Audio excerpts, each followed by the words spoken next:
Atos 16, de 35 a 40, foi um dos textos mais difíceis desse estudo que a gente está fazendo, lá desde o primeiro capítulo de Atos, porque para mim foi complicado entender alguém que está preso, recebe o alvará de soltura e fala assim, não, só vou sair daqui depois que alguém vier me pedir desculpa. E não é qualquer um, alguém assim, um juiz, que na verdade podia ter falado para ele assim, não, ele quer que eu vá lá pedir desculpa, ele que espere sentado lá que eu vou lá qualquer dia fazer isso.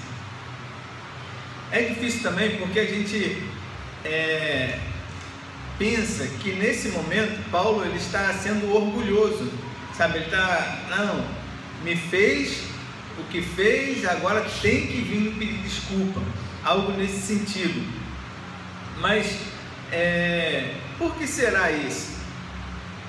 A gente pode chegar à seguinte conclusão: Paulo não estava pensando nele, não estava pensando naquele momento, Paulo estava pensando naqueles que viriam depois dele. Porque assim, se alguém vem e faz o que quer comigo, essa pessoa vai também querer fazer a mesma coisa com os meus descendentes. E Paulo estava preparando uma igreja naquela cidade para poder sair, deixar aquela igreja funcionando. E como seria? Amanhã ou depois, porque a igreja fez alguma coisa, vai lá e prende todo mundo? Não, Paulo está falando justamente isso. Não é assim.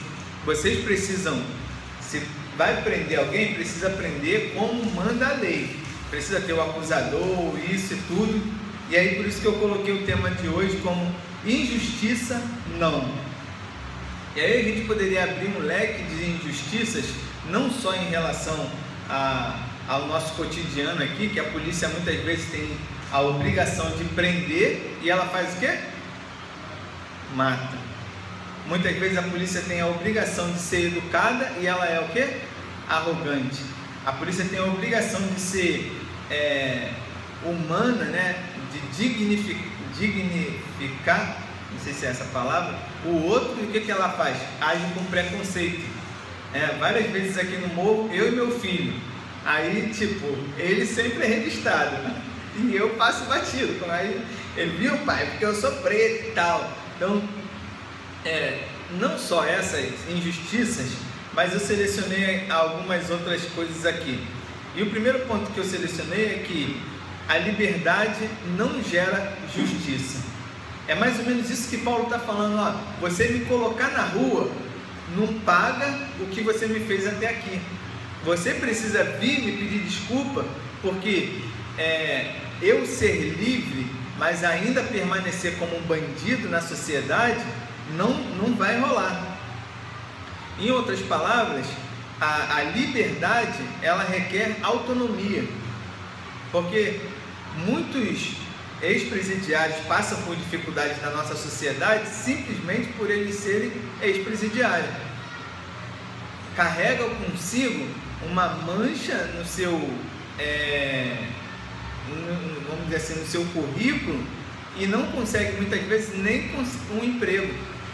E aí Paulo está falando isso, não basta você me liberar, eu quero que você apague as anotações, né, que seria hoje, né, como diz, tem ficha na polícia e tal.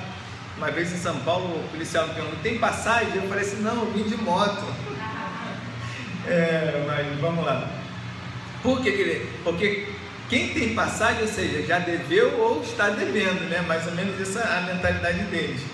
Então, seguindo, os livres devem lutar por justiça.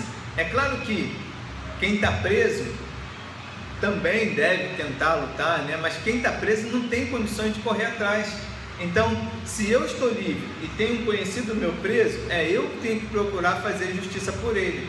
De repente perguntar à mãe, e aí, como é que tá? Perguntar ao pai, e aí, foi lá visitar? De repente a pessoa não tem nem dinheiro para ir visitar, ou dinheiro para tirar um documento, né? Para você ter ideia, para você entrar no presídio hoje, você tem que pagar uma carteirinha que custa mais de R$200, só o documento. Acho que é mais caro do que uma carteira de identidade, mas isso só para você entrar no presídio. Então, justiça social, fechando esse ponto, é o que Jesus mostrou em vários momentos do seu ministério.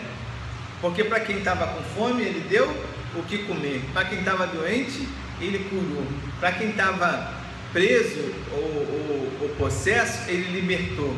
Então, quando a gente pensar em justiça, a gente tem que pensar como Cristo, porque Jesus não esperou que ninguém ali, naquele momento da multiplicação dos pães e peixes, ele falou assim: quem não está prestando atenção não vai ganhar, quem aqui é mulher não vai ganhar, quem é criança não vai. Não, ele deu a todos, e simplesmente para abençoar. Ele não tinha obrigação de fazer aquilo, mas ele deu de comer a quem tinha fome. O segundo ponto é que a liberdade, ela não gera respeito. Tem muita gente presa, né, vamos dizer assim, com mais respeito do que os que estão soltos. Tem muita gente presa sendo mais respeitada do que aqueles que estão soltos. Hoje eu botei uma frase no Facebook que é assim: o governo paga mais de 5 mil reais para uma pessoa que está presa, ela tem o direito, o foco não é a pessoa que está presa, mas ele não paga a pessoa que está livre e que está trabalhando. Como é que pode um negócio desse? Já pararam para pensar nisso? Ou seja, vale mais o presidiário do que o aposentado. No caso do meu sogro que está aqui, está lutando para se aposentar, por uma aposentadoria de um salário mínimo, enquanto o governo está pagando 6 salários mínimos para manter uma pessoa. É claro que as pessoas precisam ser excluídas da sociedade, né, tiradas nesse momento para pagar a sua pena, precisa, só que o foco não é esse. O foco é aqueles que estão sofrendo injustiça, como eu citei no meu sogro. Respeito é algo que nós adquirimos respeito é algo que nós abrimos mão ou não a partir de nossas atitudes. A gente precisa pensar que se alguém falta com respeito com a gente, ele pode sim estar promovendo uma violência contra nós, mas na maioria das vezes nós é que demos motivo para que o outro tenha liberdade para vir de encontro ou faltar com respeito para com a gente. Respeito se conquista com educação, com gentileza e amor ao próximo. A maioria das pessoas, elas são desrespeitadas a partir do momento que elas não têm educação, que elas faltam com respeito, que elas não são gentis, né? Pode ver, por exemplo, no ônibus tem uma grávida sentada, aí o sujeito não dá lugar, aí todo mundo do ônibus começa a quê? Você quer? Então, ele primeiro faltou com respeito, tem um dito popular, né, que fala: o seu direito começa aonde termina o meu, e assim vice-versa. Então, o último, resumindo esse ponto, respeito, ele é obrigatório a todos. Nós devemos respeitar a todas as pessoas indiscriminadamente. Se ela é o prefeito, se ela é o vizinho, quem quer que seja, a pessoa precisa ser respeitada nas suas mínimas formas de viver e de enxergar a vida. Quem sou eu para falar que o outro não está vestido, que o outro não está fazendo? A gente precisa fazer, né? A gente tem liberdade, mas também tem que respeitar. E por último, temos que exigir justiça. Paulo está fazendo mais ou menos essa afirmação: você me libertar não é justo, você não está fazendo justiça, você precisa me pedir desculpa. E quanto de justiça é feito a partir do perdão, a partir da desculpa.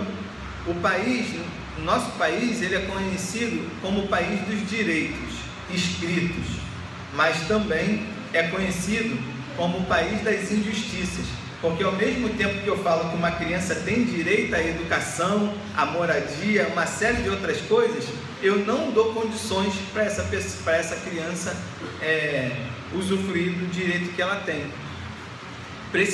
Precisamos que a justiça seja feita a todos, inclusive a nós, porque nós também muitas vezes sofremos injustiça, mas também muitas vezes promovemos a injustiça.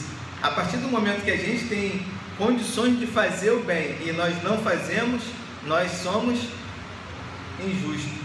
Ah, mas isso aí é obrigação do governo. É obrigação do governo, mas eu tenho direito de praticar a justiça. As crianças que vão para o passeio, elas vão porque elas adquiriram um direito de ir no passeio, né? Como a gente viu aí a gincana. Só que eu vou praticar a justiça ou a injustiça a partir do momento que eu deixo alguém ir sem que tenha cumprido aquilo que foi exigido. Então, o que é justiça? Eu fiz essa pergunta. Para quem não conhece seus direitos, ela é apenas uma palavra. Se a gente não conhecer os nossos direitos, Paulo vai falar o quê? Como vocês fizeram isso com um cidadão romano? Ele sabe o direito que ele tem, ele sabe quem ele é, e a gente precisa estudar e procurar a fundo quais são os nossos direitos. A minha mãe pagou quase R$2.000 para fazer um procedimento médico, e eu estou falando para ela: mãe, a senhora tem direito de fazer isso gratuitamente. Mas, sabe aquela pessoa antiga? Não, se eu posso pagar, eu vou... Sem condições de pagar, porque é aposentado, ganha um salário mínimo e vai juntando um dinheirinho aqui, e aí não entendeu que tem o direito. Assim a gente tem direito. Uma amiga minha vai casar, eu falei: tu vai no Leão 13 que não precisa pagar nada. Tá tão caro para casar, não precisa pagar nada para casar. E assim, se nós não soubermos quais os nossos direitos, a justiça para a gente vai ser uma conversa fiada. Por fim, as injustiças um dia vão acabar, mas enquanto isso não acontecer, enquanto Jesus não voltar e nos der tudo aquilo que Ele nos prometeu, não porque nós merecemos, mas para fazer justo o seu sacrifício na cruz, nós precisamos lutar pela justiça para nós e para o nosso semelhante, para os nossos vizinhos. Cada um de nós temos direito a tudo aquilo que a Constituição descreve. Basta você ler e ver aonde o governo está faltando para com você.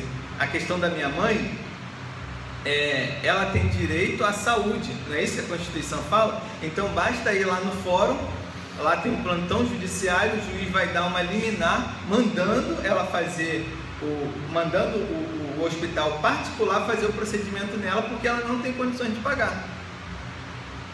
Da mesma forma, quem tem que, por exemplo, sepultamento, quem não tem dinheiro para pagar o sepultamento, não precisa ficar mendigando os outros, fazendo listinha. Basta ir lá e falar com o juiz: fulano morreu e não temos dinheiro para enterrar, e que o juiz de plantão vai dar, liminar para que ele seja enterrado gratuitamente. Então, irmãos, encerrando, injustiças não. E se você quer entrar nessa luta, procura entender um pouco mais dos direitos, dos nossos direitos, e também do direito daqueles que estão à sua volta. Amém?